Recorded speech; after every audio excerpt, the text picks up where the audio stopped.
선거와 동시에 치러지는 국회의원 재보궐선거 12곳이나 돼서 미니 총선으로 불리는데요. 여당의 압승이냐, 야당의 뒤집기냐, 여야가 촉각을 곤두세우고 있습니다. 서울 송파 을과 함께 격전지로 꼽히는 곳이죠. 노원 병지역 바른미래당 이준석 후보 만나봅니다. 후보님 안녕하세요. 네, 1월에 독립야구연맹 총재로 모셨었는데 오늘은 재보선 후보로 나오셨습니다. 선거운동 네, 힘에 부치진 않으시나요? 아니, 선거라는 게 언제나 하다 보면은 후보는 자기가 할 수 있는 최대한의 것을 하려고 하기 때문에 새벽까지 늦게 돌아다니고 이러다 보니까 목은 쉬고 이렇게 되긴 한지만은 그래도 선거하는 게 아무래도 축제 아니겠습니까? 예, 열심히 목이 뛰고 있습니다. 걸걸하신 거 보니까 운동을 정말 열심히 하신 것 같습니다. 네. 노원 주민들한테 어떤 점 강조하고 계십니까? 아무래도 지금까지 노원구 하면은 많은 사람들이 관심을 받았던 선거를 많이 치렀습니다. 예. 지금까지 그 유력자들이 유명한 분들이 거쳐왔음에도 불구하고 지역 발전이 되지 않았던 것이 지금까지 지역에는 애착이 있는 후보가 나오지 않아서 그랬던 것이 아닌가라는 생각이 되고요. 결국에는 저는 상계동 출신이기 때문에 많은 사람들이 제가 방송 나오고 유학 갔다고 그러다 보니까 무슨 강남 출신인 줄 알았는데 선거 나오고 이런 거 보시면 알겠지만 상계동 출신이기 때문에 지역에 대한 애착을 가지고 선거하는 정치하는 그런 사람을 원한다고 판단하고 있습니다. 네, 주민들 반응은 어떤지 궁금해요. 뭐라고들 하시나요? 저도 선거를 이제 두 번째 치러보는 것인데요. 지난 선거에 비해 분위기는 너무 좋습니다. 네. 사람들이 저를 알아보는 것도 당연히 더 많이 알아보시는 것도 있지만은 반대로 지난 2년 동안에 제가 방송하거나 아니면 여러 가지 언론에 대해서 정견을 이야기했던 것들 이런 것도 다 기억해주고 계시고 이번에 꼭 승리하라고 이제 격담 많이 주시고 계십니다. 네, 지금 판세 어떻게 보십니까? 근데 지금 민주당 후보도 꽤 지지율이 높은 걸로 보이던데요. 지금 보면은 여론조사 방식에 따라 가지고 저도 지금 이번에 보면은 지상파 조사에서는 민주당 후보의 격차가 상당한 것으로 이렇게 나왔는데 반대로 과거에 차원론사가 한 조사에서는 그보다 격차가 덜한 것으로 나왔고 지금 전체적으로 제가 속해 있는 당이 이제 바른미래당인데 바른미래당이 어쨌든 당세에 대해 가지고 약간 의구심을 가진 유권자가 좀 있는 것 같긴 합니다. 그래서 사실 진짜 후보가 인물로는 밀리지 않는데 당의 낮은 지지율이 걸림돌이라는 지적이 있긴 있습니다. 그래서 무소속 출마가 낫지 않았겠느냐 이런 얘기도 사실 나왔는데 아쉬운 마음은 없으세요? 무소속 출마나 이런 것들이 하나의 방법이 될 수는 있겠지만은 반대로 정당이라는 건 책임 정치를 해야 되는 것이고 제가 어쨌든 바른미래당에서 지금 후보들 중에서는 그래도 선전하고 있는 축에 속하고 있기 때문에 제 생각에는 유권자들이 당연히 당 지지율보다 제가 많이 높은 이제 지지율을 보여주고 있다는 평가가 있기 때문에 저는 이 부분에 있어가지고 이제 40% 정도 30% 정도 이렇게 조사마다 다르긴 하지만은 부동층이 지금 잡히고 있고 무당층이 잡히고 있거든요. 그렇기 때문에 그분들의 막판의 행보가 어떻게 될지 한번 지켜봐야 될 것이 제가 지난번에 이제 제가 그 당시에 새누리당 후보로 그 당시에 국민의당 후보인 안철수 후보랑 선거를 치렀는데 선거 막판에 실제로 부동층과 무당층이 왕창 움직이더라고요. 그렇기 때문에 저는 아마 그런 부분도 이번에 감안해서 봐야 되지 않을까 생각하게 됩니다. 네, 오늘부터 여론조사 결과 공표가 금지돼서 선거 당일까지 이제 깜깜이 선거를 해야 되는데요. 어떻게 엿새 동안 판세를 뒤집을 전략이랄까 필살기 같은 게 있으십니까? 아무래도 이번에 오히려 여론조사 결과라는 것이 지방자치단체장, 광역단체장도 그렇고, 보궐도 그렇고, 어쨌든 어떤 응답에 의한 건지는 모르겠지만은 굉장히 여당이 압승하는 분위기로 이제 가게 되면서 이것이 보통 가져오는 결과는 뭐냐면 견제 심리가 이제 국민조사에서 많이 동작하게 돼 있거든요. 잘 생각해 보시면 예전에 노무현 대통령 탄핵 이후에 치러졌던 17대 총선 같은 경우에도 지금 시점에 선거 한 일주일 앞둔 시점에 여론조사에 보면은 거의 그 당시에도 열린우리당이 압승하는 걸로 이렇게 나왔지만은 결국 투표함을 까놓고 보니까 그 당시에 이제 결국에는 너무 이런 압도적인 결과를 만들어주면 안 되겠다는 국민들의 집단적 균형 심리가 작동하게 돼 있거든요. 그 부분도 앞으로 한 일주일간 지켜볼 지점 중에 하나인 것 같습니다. 네, 이번에도 견제와 균형의 심리가 작동할 수 있다고 기대하시는 거죠? 좀 그렇다고 봅니다. 네, 서울 노원병 주민들 아까도 잠깐 얘기해 주셨지만 그동안 정치적으로 다양한 선택을 해왔습니다. 열린우리당, 한나라당, 통합진보당, 국민의당 당색이 아주 다양한데요. 지역 주민들의 정치적 스펙트럼이나 성향은 어떻게 바라보세요? 아무래도 노원구가 이제 아파트 단지가 많은 곳이다 보니까 그리고 이제 특히 상계동 제가 정치하는 노원병 상계동 같은 경우에는 이게 20평대 후반 30평대 초반의 아파트가 거의 대다수입니다. 주력입니다. 그렇기 때문에 주민들 간에 어쨌든 소득의 수준 차이나 이런 것이 참 적기 때문에 위화감이 적은 것도 있고 또 한 가지로는 정치적 여론이라는 것이 상당히 통일감이 있습니다. 그러니까 지역 이슈 중에 예를 들어 하나 공감 가는 것이 발굴되고 이렇게 하면은 예. 그 아파트 단지에 거주하는 대략 지금 뭐 한 60~70% 되는 사람들의 표심이라는 게 소위 말하는 바람 타고 한 번에 이제 왔다 갔다 하는 그런 경향성이 좀 있습니다. 그렇기 때문에 이슈에 좀 이제 많이 유동성이 있는 그런 표심을 갖고 있는 것이 상계동이고 네. 그러다 보니까 아까 말씀하신 것처럼 당보단 인물이다라는 말이 이제 계속 나오는 지역구 중에 하나입니다. 네, 주민들의 이런 스펙트럼이 후보님한테 더 유리하게 작용할까요? 지금 상황에서는 어쨌든 유동성이 큰 것이 후보에게는 상당히 도움이 됩니다. 예. 왜냐하면 지역에서 뭐 예를 들어 제가 유권자 하나하나에게 전달하는 과정이 사실 쉽지 않은데 이렇게 지금 광범위하게 어쨌든 유권자들 사이에 정보가 공유되고 있고 예. 무엇보다도 또 표심이 실제로 변한다는 거, 유동적이라는 거에 대해 가지고 예. 저는 상당히 기대해 볼 만하다 봅니다. 네, 선거운동 하시면서 지역 구석구석 돌아보셨을 텐데요. 지금 노원병 지역에서 가장 시급한 문제 뭐라고 보십니까? 아무래도 이제 주차장 문제나 이런 것이 가장 심각한 게 노원병이 이제 상계동 과거에 88년도 이쯤에 이제 상계 신도시로 개발된 곳인데 예. 그 당시에 이 도시가 개발될 때 철학 자체가 뭐 예를 들어 여기에는 마이 가족이 살지 않을 거야. 그러니까 예를 들어 자기 차를 가진 사람이 살지 않을 거야. 그래서 그 단지당 주차 용량이 세대당 0.3대 이 정도로 설계돼 있어요. 단지에 따라서는. 예. 그렇기 때문에 이제 30년이 지나가지고 이 상계동 상계신도시를 어떻게 이제 재설계할 것이냐에 대해서 이야기하다 보면은 결국에는 뭐 건축 구조 안전성이야 뭐 어차피 그 아파트라는 것이 지어놓으면 몇십 년은 가지 않습니까? 예. 다만 이제 주민 편의를 위한 것들, 예를 들어 주차장이라든지 아니면 그 외 배관이라든지 이런 것들, 그러니까 주거 환경에 대한 부분이 많이 지적사항이 많습니다. 예. 어떻게 좀 방안을 생각해 보셨습니까? 네, 제가 이번에 그래서 공약한 것 중에 보면은 학교 지하에 학교 운동장 지하에 공영 주차장 건설하는 공약을 이제 냈는데요. 이게 예.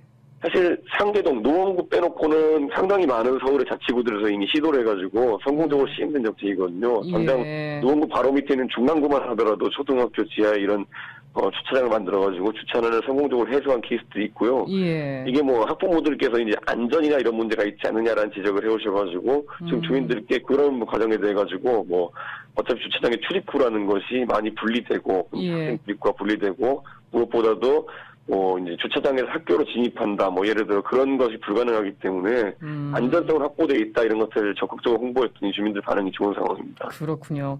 더불어민주당에서는 김성환 후보가 구의원, 시의원, 구청장 경험을 강조하면서 자신이 노원구를 잘한다 이렇게 주장하고 있는데요. 카운터 파트너로서 어떻게 보십니까?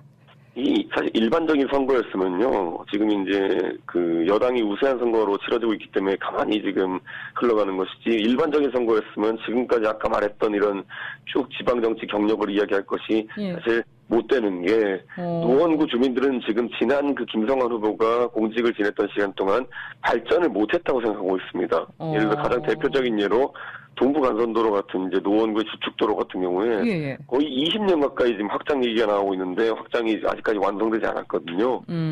차선 확장이. 그러다 보니까 뭐 이런 것들 과연 민주당에서 지금까지 이 지역에서 정치하면서 지역 발전을 이뤘다고 볼 수 있겠느냐 했을 때 아니라고 보는 분들이 훨씬 많습니다. 그렇기 때문에 예를 들어 대표적으로 김성환 후보가 이제 구청장 지내면서 8년 동안 노원구 상계동 인구가 10% 넘게 빠졌습니다. 그러니까 이제 회사라 그러면 매출로 얘기된 것처럼 지방행정이라는 것도 여러 굵직굵직한 통계로 이야기해야 되는데 이 상황에서 지금 뭐 본인의 업적을 이야기하기에는 인구가 10% 가까이 넘게 빠졌는데 이런 부분을 어떻게 지금 업적이라 할 수 있는지 또는 그걸 행정이라고 잘했다고 이제 이야기할 수 있는지는 잘 모르겠습니다. 네, 그러니까 김성환 후보가 자신의 장점이라고 얘기한 공약이 오히려 단점이 되고 있다고 보시는 거네요. 그 이력은 전혀 지금 김성환 후보 입장에서 내세울 수 있는 이력들이 아닙니다. 김성환 후보가 보니까 상계동하고 창동을 좋은 일자리 8만 개를 창출하는 수도권 동북부 신경제 거점으로 삼겠다 이런 공약을 내걸었더라고요. 이건 어떻게 보셨습니까? 그런데요, 이게 사실 일자리를 만들겠다고 하는 것에 있어가지고 그게 수치적인 8만 개 이런 걸 강조하는 것 자체가 저는 그래서 토론회에서 한번 그 김성환 후보한테 그런 얘기도 했어요. 이거 이명박 대통령이 참 좋아하시는 방식 아니냐는 식으로. 무슨 말이냐면은 그저 뭐 7% 성장하겠다. 구체적인 계획 없이. 아니면 뭐 8만 개 일자리 만들겠다. 그러는데 그 창동차량기 부지 자체가 8만 평 정도밖에 안 됩니다. 그렇기 때문에 서울의 다른 이제 마곡지구나 이런 것에 비해 가지고 땅은 적은데 일자리는 두 배수에 만들겠다고 공약한 셈인데 솔직히 말씀드리면 8만 평에 8만 개의 일자리 만들겠다는 거는 잘 생각해 보시면 이거 뭐 한 평당 한 명 이거는 뭐 과거에 있는 아파트형 공장 같은 그런 거 짓겠다는 것도 아니고 지금 이제 뭐 첨단 산업 시대에 좀 맞지 않는 그런 공약이 아닌가라는 생각하게 되고 실제로 모 방송사에서 김성환 후보에 대해서 이거에 대해서 인터뷰했을 때 김성환 후보가 진행하는 분한테 어떻게 하겠냐고 그분이 물어봤더니만은 잘 모르겠다는 취지로 이제 자세한 건 잘 모르겠다는 취지로 답변하셨거든요. 그러니까 저는 이런 구체성이 결여된 이런 공약으로 과연 주민들의 마음을 살 수 있겠느냐 또는 이런 식의 공약이 뭐 주민들의 지지를 받아도 되겠느냐에 대해 가지고 아마 주민들이 판단하실 거라 믿습니다. 네, 자유한국당 강현재 후보는 3남매 엄마, 40대 워킹맘 이런 걸 강조하고 계시더라고요. 한때 안철수 키즈로 불렸던 분인데 지금 자유한국당 후보로 출마했습니다. 경쟁 상대로서 어떻게 보세요?